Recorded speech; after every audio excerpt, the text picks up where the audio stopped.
Ponsia Nipar hari ini menjalani finalisasi SP3 atau penghentian perkaranya di Polda Metro Jaya. Menurut kuasa hukum Rismon, Jamada Girsang, permohonan restoratif justice Rismon sudah memasuki syarat sehingga dinyatakan final atau menerima SP3 pencabutan perkara. Meski pengumuman resminya akan dilakukan esok hari oleh pihak Polda, adapun Rismon kembali menegaskan tidak ada unsur uang di balik pengajuan RJ-nya. Ia lantas menantang Roy Suryo untuk mencabut sejumlah tulisannya di buku Jokowi's White Paper jika tak ada unsur politis. Ini adalah inisiatif saya. Coba bayangkan, saya meminta maaf, terus saya dikasih maaf, malah saya mau dikasih duit. Itu logikanya di mana? Justru saya yang seharusnya memberikan ganti rugi kepada Pak Jokowi. Tetapi Pak Jokowi ternyata dengan Mas Wapres tidak mau menuntut saya dengan materi tersebut. Saya saja yang mendalami sebanyak 400 halaman ini, 80 halaman ini aja bisa mengaku salah. 460. Dan itu bisa kita verifikasi nanti dengan ahli-ahli lain. Kenapa mereka bersikeras? Makanya saya bilang, ya, kalau ini memang mau dilakukan, mau diteruskan, ya, hoax 99,9% palsu ini, maka saya duga ini ada motif politik yang sangat kuat. Aksi 1000 buku kepada DPR, DPD, rencana minggu depan, tinggal korespondensi aja. 1000 bukunya sudah ada, sudah dicetak.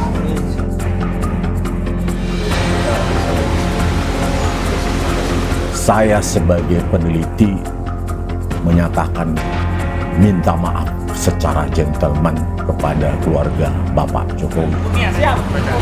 Ayo kita sahabat. Siap bercanda. 100 triliun kita terbuka.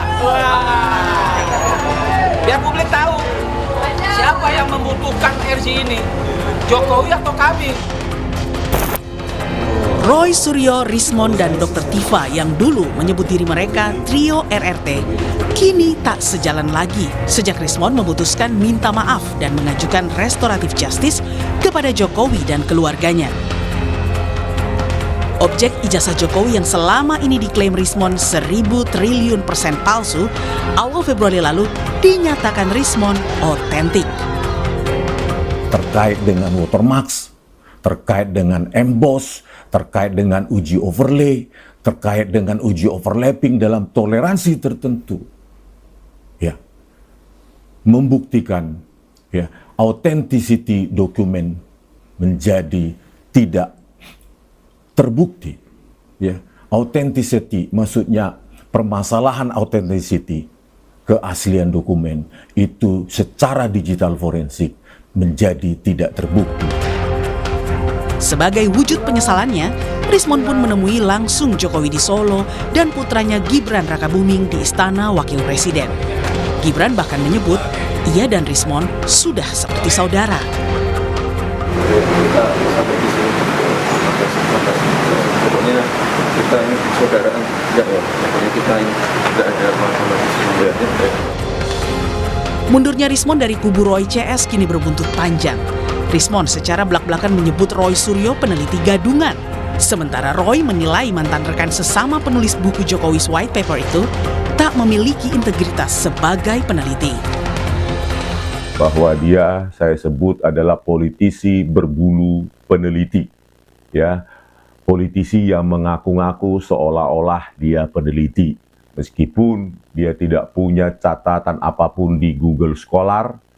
Ya, Google Scholar itu bisa menjadi indikator seberapa banyak tulisannya yang direferensi, dijadikan rujukan pada tulisan orang lain. Ya, itu tidak ada, 0. S3 dia memang tidak selesai. Ya, S3-nya tidak selesai, S2-nya tidak daftar. Jadi gimana kita mau percaya orang yang sama sekali tidak punya integritas? Tak hanya saling serang, permohonan RJ Rismon juga menimbulkan polemik antar kubu. Pihak Roy menyebut mereka didatangi sejumlah relawan untuk ditawari penyelesaian perkara ijazah lewat RJ dengan menyebut sejumlah uang. Kalau saya mau RJ nggak sama Rasman, banyak yang nawarin saya RJ.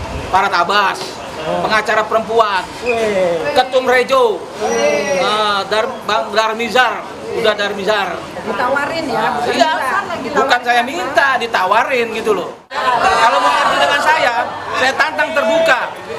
100 triliun kita terbuka. Wah.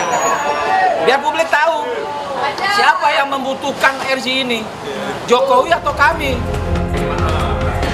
Kubu relawan pun membantah RJ adalah upaya Jokowi menghindari pengadilan. Jokowi bahkan sudah menyampaikan ia ingin kasus ijazah segera naik persidangan untuk membuktikan tudingan kubu Roy adalah fitnah.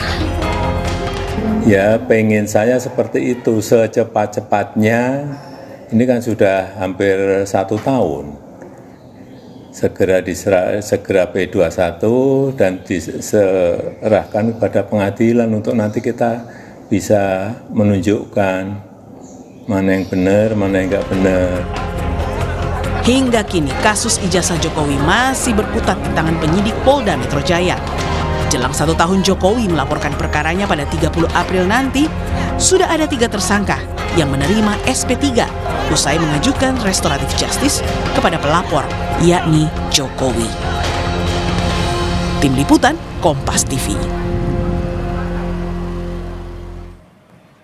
Selangkah lagi Rismon akan menerima SP3 atau penghentian perkaranya di Polda Metro Jaya. Lagi-lagi kubu Roy kehilangan rekan perjuangan karena memilih proses restoratif justice.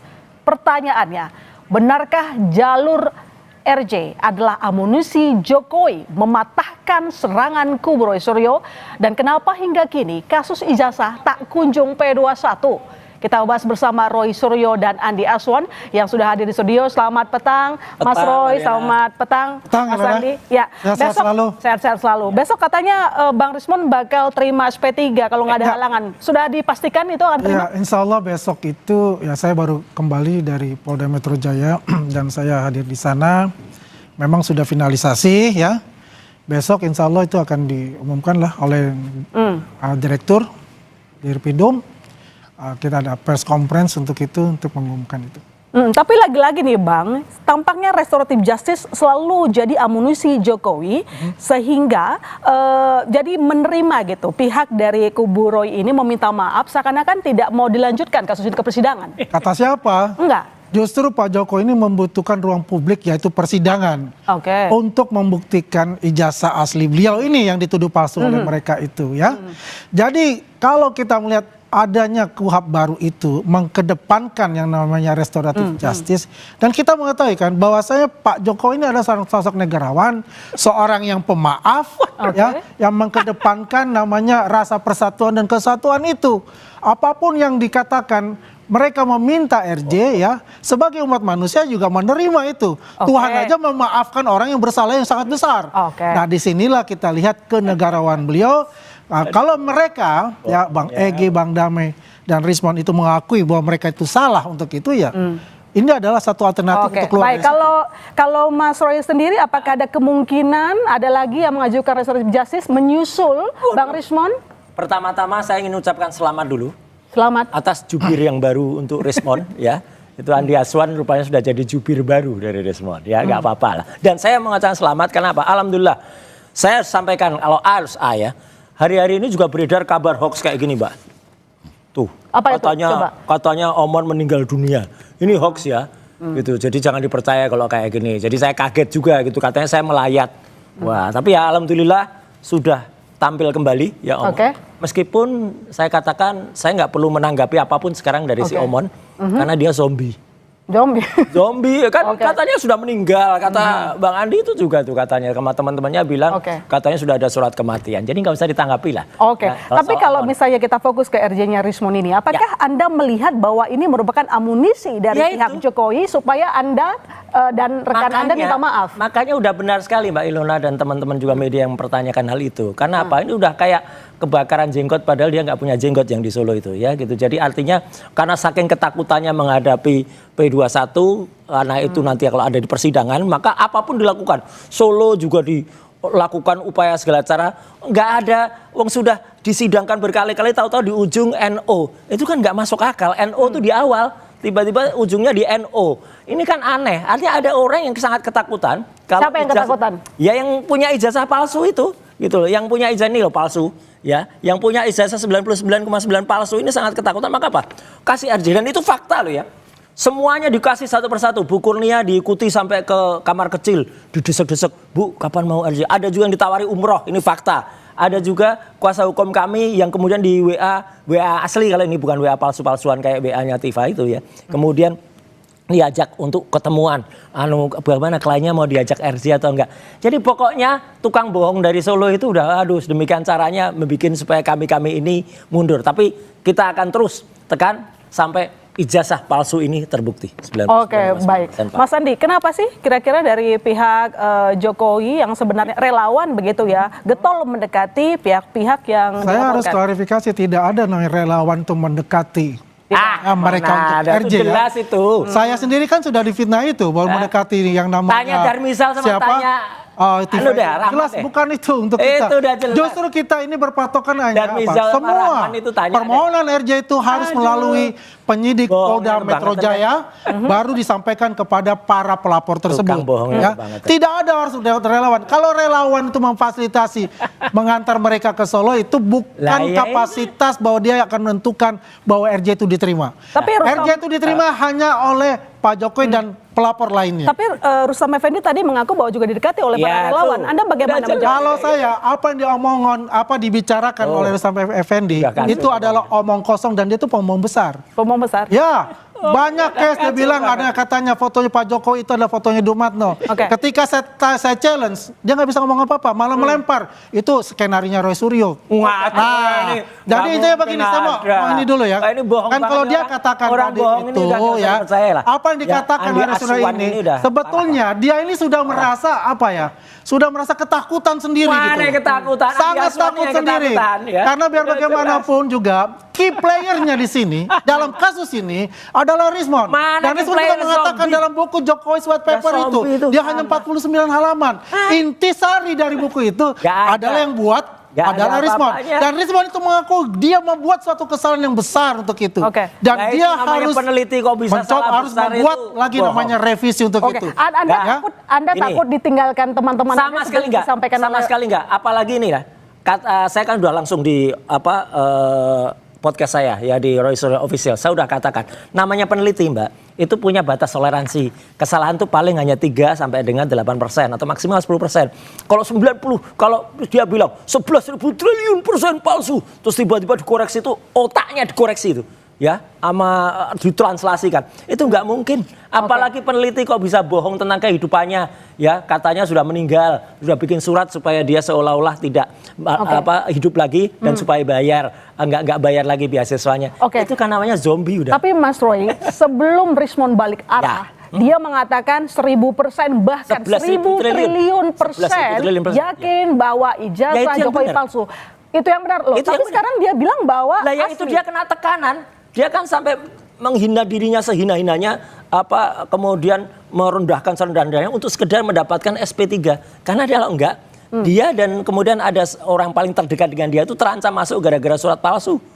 Ya, udah jelas. Jadi dia kan ketakutan itu sampai dia balik, sampai dia benar-benar terhina lah. Makanya saya nggak perlu nanggapin lagi karena beda matra. Manusia di matra ketiga, zombie itu di matra yang lain. Baik. Apa yang Mas Andi ketahui dari Rismon sampai akhirnya dia berbalik arah mengatakan? Ya, dia mau ceritakan ke saya juga. Kalau dia bilang di podcastnya dia, saya di podcast saya juga di catatan Andi Aswan ini. Dia mengatakan, yang baru pertama ya, pada saat itu dia berbicara secara curhat kepada saya. Tanggal 15 Desember ketika dia melihat itu semua, dia ingin mengatakan itu. Dia langsung bilang palsu. Tetapi dia langsung bilang dilarang dia melotot oleh penasihat hukum mereka ya untuk berbicara. Tetap dikoordinir nih oleh salah seorang koordinatornya katanya. Palsu Mas. Dikatakan kamu jangan bilang semua bahwa itu adalah ada watermarknya, ada embossnya, ada enggak. Bilang saja itu palsu. Ini bohong banget ya. Nah, disitulah kalau kita melihat ya, setiap peneliti pasti akan membuat juga suatu kesalahan. Dan tidak boleh dalam satu kesalahan itu melawan kejujuran. Jadi dia datang atas keinginan pribadi. Dia mengatakan kepada kami, kepada saya, memang adalah atas inisiatif pribadi dan saya siap dihukum, kata Rismon. Saya siap dihukum ya. Ya udah dihukum. Kalau saya melawan batin saya maka saya ini. Apa yang Anda tahu sampai akhirnya Rismon balik arah? Iya gini, sekarang kita lihatlah video dokumentasi mulai tanggal 15 April sampai dengan mungkin 11 Maret kemarin ya. Ada di berbagai podcast. Terus tadi pada head berita tadi, dia datang ke kantor Kemendikbud sambil bilang, palsu, saya 1.000 buku untuk DPD kayak gitu. Sudahlah, udah jelas kayak gitu, terus tiba-tiba bisa berbalik. Itu kalau tidak otaknya ditranslasi, otaknya dirotasi kan ya nggak mungkin ada orang kayak. Kalau zaman perang dulu nih orang ini udah dicuci otak. Ya, cuci otak sehingga dicuci otak? Iya, dicuci otak oleh sesuatu yang membuat oleh pihak yang berhasil membuatnya ketakutan. Otak. Siapa? Ya orang yang berhasil memerintahkan dia, akhirnya dia datang ke dia takut karena apa, Mas? Dia takut karena ketahuan ijazahnya palsu. Itu. Bukan, Bang Rismon itu. Iya, ijazahnya palsu, ketahuan ijazahnya palsu, sama ketahuan bikin surat kematian palsu. Udah. Oke, itu betul Bang Andi. Jelas banget itu. Itu betul. Case-nya beda untuk itu. Kita fokus aja ya. Apa yang telah dilakukan oleh, kan lucu ya, mereka satu perahu saling luar biasa mendukungnya, kemudian ada orang yang sadar keluar ya dari kemunafikan, dari kebohongan-kebohongan selama ini yang diorkestrasi oleh saudara Roy Suryo itu ya. Kemudian dia sadar untuk itu ya, dan mereka kan ketakutan. Bagaimana? Karena Rismon itu memegang sebagai saksi nggak ada apa-apanya. Saksi mahkota nanti di persidangan Pak Jokowi untuk itu. Jadi kalau kita lihat semuanya ini ya, kan selalu mengatakan tidak akan muncul yang namanya SP3, tidak akan muncul yang namanya RJ. Ternyata finalisasi hari ini dan insya Allah besok itu akan diumumkan oleh Dirtipidum. Mas Andi, ngomong-ngomong soal pengadilan, sampai saat ini tampaknya kenapa RJ tampaknya lama sekali P21, berkas perkara belum juga selesai. Apakah sebenarnya pelapor ini benar-benar mau nggak sih mengangkat ini ke pengadilan atau sebenarnya menunggu? Jadi saya jelaskan, saya kan sudah katakan. Apa dia nggak punya legal standing, dia bukan pelapor? Minggu kedua akan keluar SP3-nya Rismon, karena itu perlu dulu. Ya, untuk mengeluarkan dari case yang 3 orang ini. Pemirsa bisa buktikan. Tadinya kan teroris, dulu gitu. Sekarang kan tinggal roti tawar kan begitu. Bulan Juli yang lalu kemudian akan sudah selesai. Saya punya keyakinan lagi akhir bulan ini P21. Kelamaan. Ya, akhir bulan ini P21 dan alhamdulillah kemarin tebakan dugaan saya kenyataan. Waktu minggu juga di Kompas saya katakan dalam minggu ini akan keluar yang namanya SP3. Alhamdulillah finalisasi hari ini. Ya, kemudian besok itu adalah. Kenapa Anda bisa mendebak itu Mas Andi? Sementara ini sudah mau setahun Mas Andi, baru kita udah setahun P21 nggak keluar tuh. Jadi begini, biar bagaimanapun kita juga menghormati kinerja yang dilakukan oleh Polda Metro Jaya yang sangat, ya, yang namanya yang sangat hati-hati untuk itu. Tapi Pak Jokowi resah nggak sih, gelisah nggak sih P21-nya diterbitkan? Ya, jadi kalau kita melihat Pak Jokowi selama ini kita bertemu, beliau itu menyerahkan kepada kepolisian. Dan dia fine-fine saja. Karena apa? Masih banyak warga yang datang ke rumah beliau untuk bersalaman, memberikan kekuatan secara moral, mendoakan beliau secara moral, dan luar biasa untuk itu. Apakah ada yang namanya keraguan-keraguan di muka beliau? Tidak ada untuk itu. Karena beliau paham betul bahwasanya ini adalah kinerja dari Kepolisian Republik Indonesia dan tidak boleh diintervensi. Oke, baik. Mas Roy, Bang Rismon menantang Anda untuk mencabut tulisan Rismon dari Jokowi's White Paper dan mengatakan bahwa Anda merupakan politisi yang memakai topeng sebagai seorang peneliti. Aja bilang politisi. Saya memang pernah jadi politisi 15 tahun dan tidak semua politisi itu beruntung bisa dapat jabatan ketua departemen di partainya, wakil Wanhor, kemudian wakil ketua umum. Mana ada politisi, dan saya pernah 2 kali periode jabatan di DPR, pernah itu jadi menteri politisi semua. Namanya. Nah iya, memang itu politisi. Ntar, dengerin dulu makanya. Itu saya 15 tahun di politisi, kemudian saya mundur untuk menyelesaikan studi. Ya, dan saya menyelesaikan studi betul. Udah lulus. Jadi Anda menantik bahwa masalah ijazah ini bukan karena kepentingan politik? Sama sekali bukan, dan Omon itu nggak bisa ngomong atas saya. Saya nanya sendiri, dan dia sudah jadi politisi. Tapi Anda akan mencabut nggak tulisan dari Rismon yang ditantang oleh Rismon? Tulisannya siapa? Rismon. Ya silakan, kalau Omon mau nyabut tulisannya silakan, mau nyabut tulisannya, nggak ada gunanya tulisannya. Oke, baik. 400 sekian halaman isinya cuma rumus, ya kata ya masih mendingan dari 49 halaman hanya pembukaan saja kan. Halaman itu ada. Tapi yang jelas itu adalah buku sampah. Ingat ya Lona, dulu saya katakan itu adalah buku sampah dan ternyata sekarang terbukti buku itu adalah buku sampah. Dan Rismon mengakui itu dan dia akan membuat yang namanya revisi Ya, ini Jokowi white paper yang sebenarnya di luar dari buku mereka, tulisan mereka yang 49 halaman, yang isinya itu adalah sampah semua. Kita tunggu besok status SP3. Respon Cibar, terima kasih Mas Andi. Dari tahun lalu tuh, akan SP3 akan udah dari tahun lalu. Memang besok akan SP3, besok akan diumumkan. Makanya sekarang Roy Suryo sudah ketakutan setakut-takutnya.